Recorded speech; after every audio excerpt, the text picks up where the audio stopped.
How bad was it? Yeah, we knew it was going to be bad. Even the state authorities had warned that train travel and airline travel and spending would be down over this 5-day holiday period because of the COVID restrictions. Shanghai still essentially in total lockdown of its 25 million people. Beijing residents, 22 million plus. They've been urged not to travel. Only necessary travel is allowed.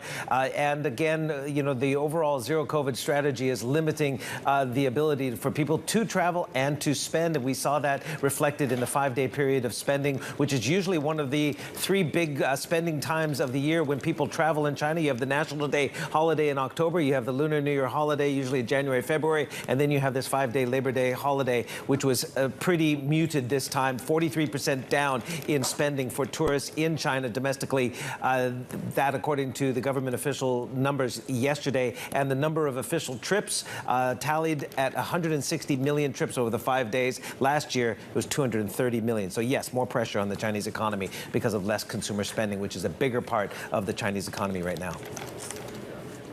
In terms of any respite, Chinese officials haven't given any indication that they're planning to ease up or change their COVID zero strategy. But what signs are we looking for?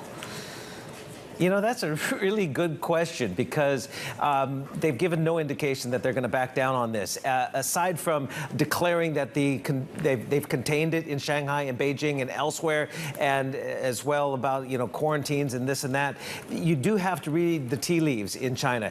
If there's a shift in rhetoric, you do have to listen to state media because they've described the whole concept in the West and in Singapore and other places of living with the virus as wrongful thinking. So any toning down of that rhetoric through state media would be a clear sign that they might be easing even before what everyone feels that easing will not happen until after the party Congress when the political risk is lower. We have to start reading these signs as well as the legal status. Keep in mind, COVID right now is legally lumped into the same category as other infectious diseases such as HIV, rabies, and other communicable diseases that require by law a stiff response and control measures. So any downgrade or recategorization of COVID, that would be a very clear sign that maybe they're leaning towards relaxing some of the COVID curbs. Also, elderly vaccination. We all know that the elderly in China are not highly vaccinated. In March, only half of the 80-plus people were vaccinated. And Ding Shuang over at Standard Chartered, he's an economist, he says that number needs to get up to 80.